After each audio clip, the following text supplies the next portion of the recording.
Sige ng kwento kasi. Okay, sige. Nananabig na kasi sila Ito na pong huling kaganapan sa buhay ni Jeneline. Sa kanya pong padalang sulat na nangangailangan po ng konting advice. Dito lang sa ating segment na dito sa barangay. May barangay, wanted ka, sweetheart. At ito yung nakaraan muna, ang nakaraan. Sige, ang nakaraan. Sila po ay sumali sa isang showtime, sa isang game show. At doon po sila nagkakilala. At pagkatapos po ay medyo nagkuha na ng number. And then until nag-meet uli sa iba pang location. Pero hindi na po namin i-dramatize kung ano pang nangyari doon sa meet nila. To make the story short, dahil nga medyo kukulangin na kami ng oras, sila po ay nagkagustuhan. Nagtapat ng damdamin si Joselito. Okay. Ito eksena sa isang restaurant sa Makati. Restaurant talaga. Kailangan restaurant na sa isang Hard Rocks Cafe. Sige. Ano pa nangyari?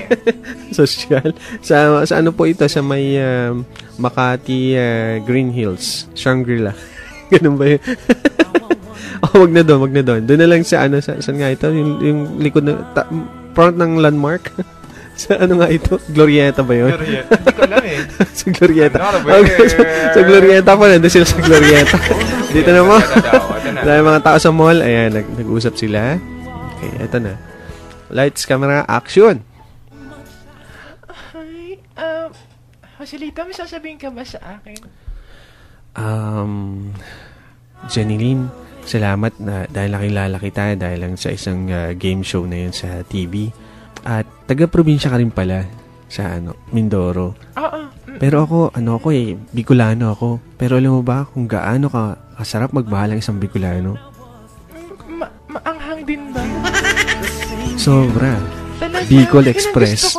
Super hot. Yung maanghang. As in, super hot. Oh yes, gusto ko yung nagbabaga. Hindi lang nagbabaga, nag-aapoy pa. Yes, that's what I look for. Alam mo, first time ko lang ma-in love. Talaga? Ako rin eh. Third time ka na pala. Third time mo. Ako first time lang. At ikaw yun. Kasi, wala eh. Pagkabata ko, masakitin kasi ako. Lagi lang ako naka-stay at home. Mukha ka na masakitin talaga. Tapos napakamahiyain ko. Kaya hindi ako nagkakaroon ng girlfriend. And beside, alam mo ba, napakatakotin ko sa mga babae. Talaga? Oo, kasi feeling ko sa mga babae, sasaktan lang nila ako. Ay, hindi naman lahat. May fear. Meron akong fear. May phobia kasi ako sa mga babae. Bakit? Kasi, wala lang. Basta hindi ko alam eh. Basta wala lang. Walang explanation. Sa inyo nga pala, Joselito? Next week, punta tayo sa amin. Sige. Punta tayo. At maarte. Ay, pinakabasag! Ay! Ano ba yan? Maarte. Grabe naman ito mga ito. Maarte. Ay, wait pa! Ano yan? Okay, ano yan? Nagbabasag dyan. Nagbabasag. At nangyari po mga kaibigan, napasagot ni Joselito itong si Jeneline. At sila ay pumunta na sa probinsya while they are riding in a boat, no? Nasa boat sila, ganyan. Nagkukwentuhan. Sakay po sila ng barko. Yung tipong location po ay mala Titanic pa. Arte po kasi sila. Sumakay ng barko. Yan. Lahat mga passengers, kinuha ng mga ticket, pinasakay na po sila. Sumakay na, umupo na. Okay. Tapos, nakaupo na silang ganyan, tinitingnan nila yung mga dolphins na lumalangoy sa dagat, ganyan. Okay. Ito na. Sena. Lights, camera, action!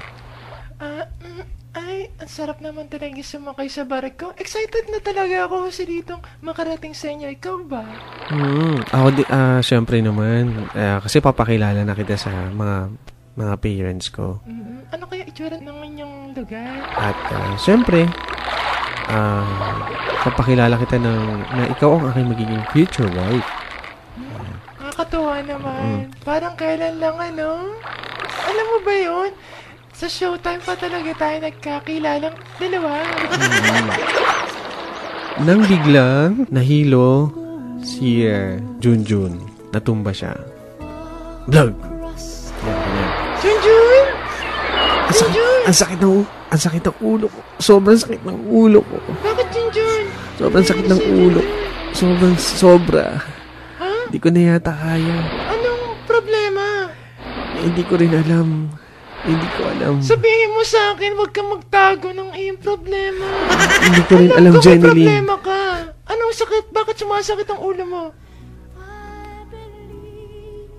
At nangyari po mga kaibigan, medyo nagkaroon ng question si Jenny Lynn. Until muwi sila. Ano yan? Ano yung tunog na yan? May ambulansya. May ambulansya. Ambulansya agad? Sumakit ang ulo?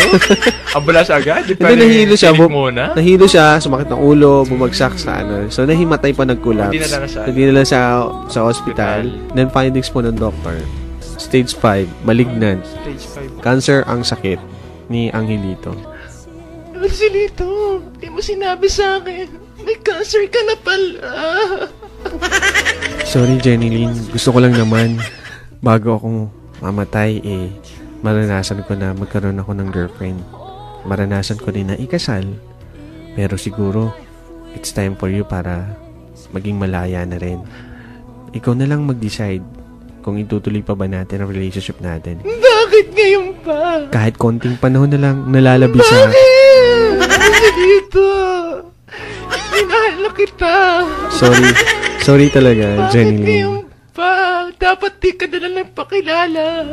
Sorry talaga. Umasa ako. Minahal kita. Lalo hindi. Ngunit, Ang nangyari po mga kaibigan ay eto nangyari. Namatay po. Namatay agad? Wala mo na eksena na ano? Nag-usap sila? Wala na. Namatay na agad. Angelito, bakit mo ako iniwan?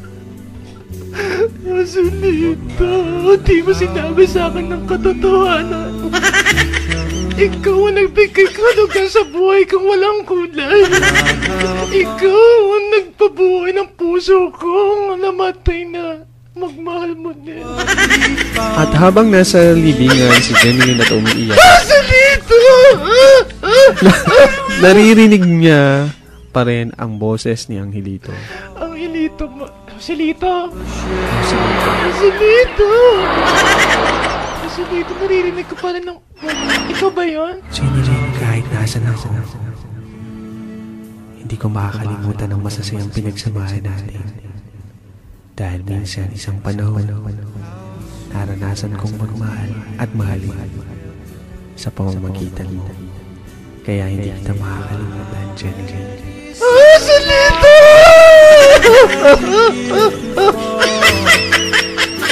Angelito!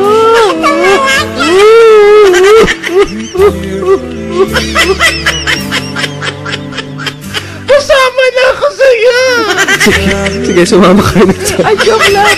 Itutulak ka na dyan. Itutulak ka na dyan sa patay. Hindi, joke lang! Joke lang! Okay, mga kaibigan, dyan na po nangyari. Ano yan po, masaklap na ending. Ganyan po talaga mga kaibigan. Ano? Hindi po lahat ng love story na napadala po sa atin ay masaya at happy ending, no? Meron din pong malulungkot. Ayan. So, ito masakit talaga sa di ba, DJ Carl, lumabas ka na, ha? Oh, yan. Dito na ka. Oh, diyan ka na. Salamat naman. Dumating ka na. Malis na yung mga... Okay. Ating, So, ito, nangangailangan ng advice si Jenny Lynn. Si Jenny Lynn. Ang kanyang boyfriend, wala na. So, siyempre, masakit. Paano siya maka-move on? Paano niya makalimutan ang pagkawala, ano?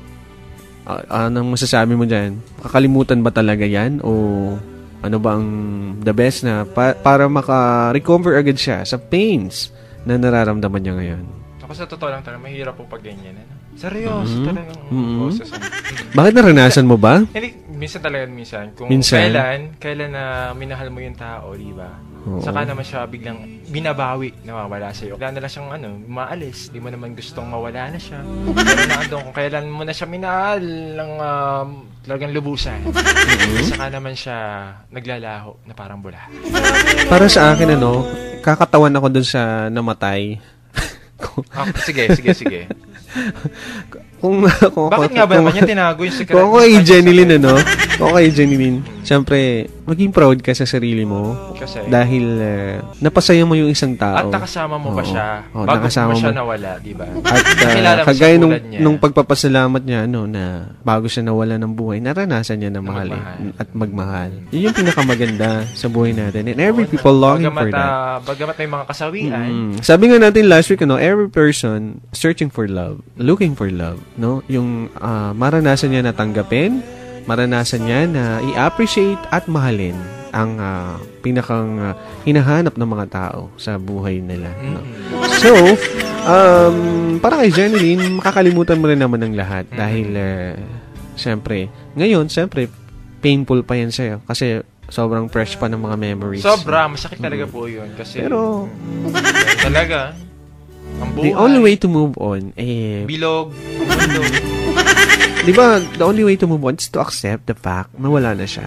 Hindi mo man siya ganun na ma-imagine na wala na. Palagi mo pa rin siya naririnig, naaalala. Gusto mo, sana, andyan pa rin siya.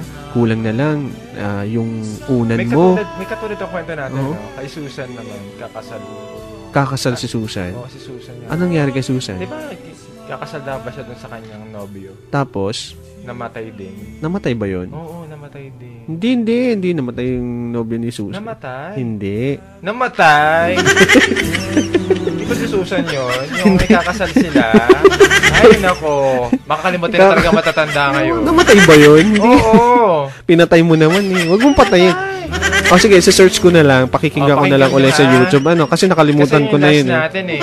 Kalimutan ko na kasi. Pero eto dito tayo kay dito nga. Ay, mali. Kay Eloisa pala.